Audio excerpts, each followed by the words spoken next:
안녕하세요. 제 채널은 누구나 최대한 찾을 수 있는 데이터를 말씀드리면서 공시 아키팩터를 통해 투자 아이디어를 찾아온 테린이 아빠입니다. 이번 시간에는 누구나 다 아는 데이터인데 이제 한번 2025년도에는 자주 이제 들여다봐야 되니까 한번 리마인드 하기 위해서 영상을 한번 준비해봤고, 미국에 2025년도에 뭐 한 하반기경에 이제 강세장 3년차가 되면은 뭐 조정을 받을 수 있고, 그 조정의 원인이 뭐 디플레가 되든 또는 스태그플레이션이 되든 뭐 어떻게 될지 사실 모릅니다. 그런데 이제 미국의 어떤 경기가 침체가 될 수 있을까? 이런 고민들을 해야 되는 시기가 또 오겠죠. 이게 계속 이제 경기가 마냥 좋을 순 없으니까.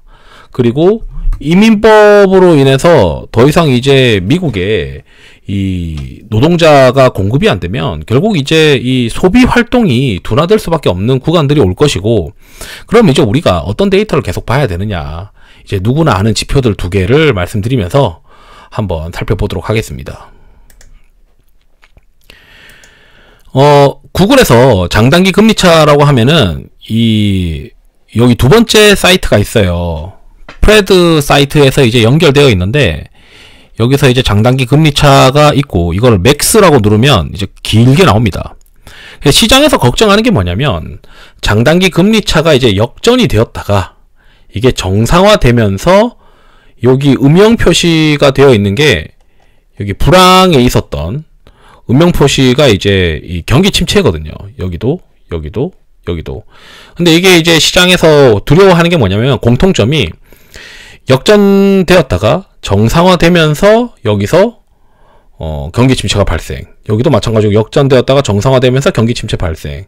그래서 과거에 보면 역전되었다가 정상화되는 구간에서 경기 침체가 발생되는데, 이게 이제 지금 현재 2024년도 말쯤 보게 되면 역전 현상이 정상화되었고 단기금리가 이제 낮아지고 장기금리가 이제 버티면서 장단기 금리차가 역전 현상이 해소되고, 이 해소되는 게 시간이 좀 지나면 어쩌면 경기 둔화 시그널이 올 수도 있다. 이런 이제 시장의 고민거리가 있는 것이죠.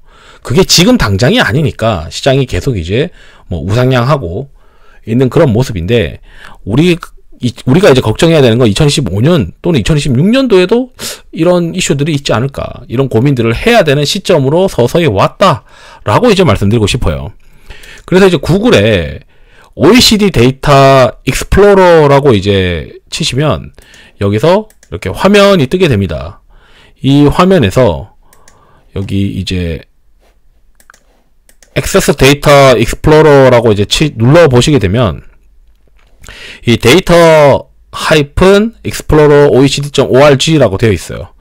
여기 이제 이코노미에서 가서 보면 리딩 인디케이터라고 되어 있습니다. 경기 선행 지수가 있어요.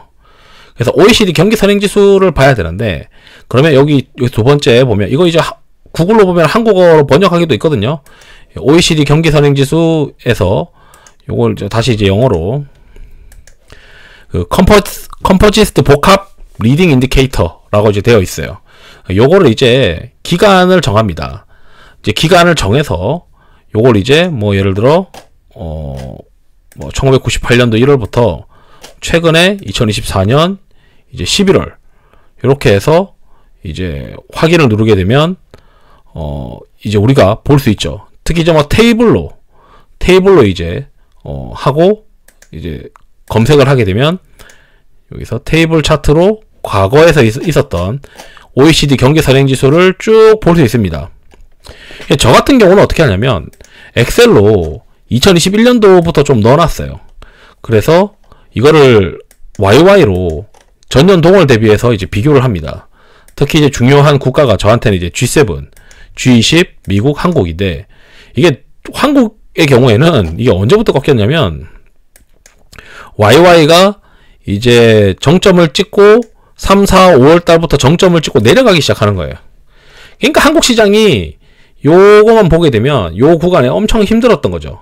하반월이 되면서.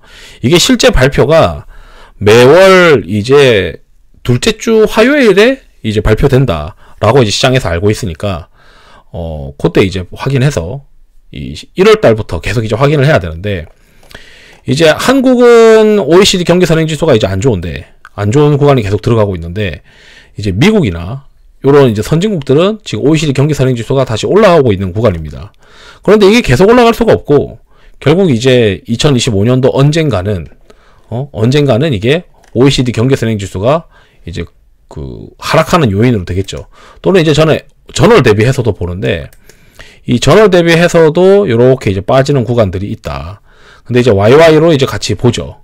그럼 이제 그래프가 이제 뚜렷하게 보이면서 이게 지금 이 수준으로 되면 한국이 먼저 망가진 것이고 후행해서 선진국들이 OECD 경기 선행 지수가 2025년 언젠가는 또 쪼그라들 수 있겠구나. 이런 고민들을 해야 되는데 경기가 둔화되는데 물가가 잡히는 경기가 둔화냐 아니면 물가가 안 잡히는 경기 둔화냐 뭐 그 두 가지의 차이가 있을 수 있겠죠. 그래서 저는 이제 단기적으로는 물가가 안 잡히는 경기 둔화가 한번 오면서 스태그플레이션 우려가 올 수도 있지 않겠냐 이런 얘기를 이제 최근에 이제 한 거고 뭐 조금 더 길게 가면 아예 디플레로 들어가 버리겠죠.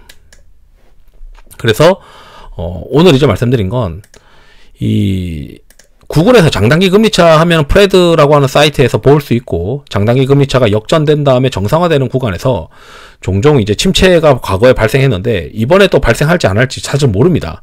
그래서 이제 이번에도 지금 장단기 금리차 역전 현상이 해소가 되었기 때문에 2025년도부터는 하반기에는 특히 더 주의해야 될 수도 있다. 특히 미국 시장이나 한국 시장이 계절성으로 이 세린메이라고 이제 이야기가 있듯이 5월부터 10월까지 장이 안 좋지 않냐 이런 이야기를 이제 또 해드리고 싶고 거기에 OECD 경기 선행 지수를 OECD 데이터 익스플로러를 통해서 액세스 OECD 데이터 익스플로러를 누르고 그리고 나서 이게 이제 전체 이제 어떤 예시 화면이 뜨게 되면 거기서 리딩 인디케이터가 이코노미에 있으니까 리딩 인디케이터를 이코노미로 이제 검색을 하신 다음에 여기서 리딩 인디케이터를 한 번 더 누르시면 이 관련된 데이터를 엑셀로 한번 넣어서 YY로 그래프를 관리를 해보시면 좋을 것 같다. 이렇게 이제 말씀드리면서 영상을 마치도록 하겠습니다. 투자에 도움 되시길 바랍니다. 감사합니다.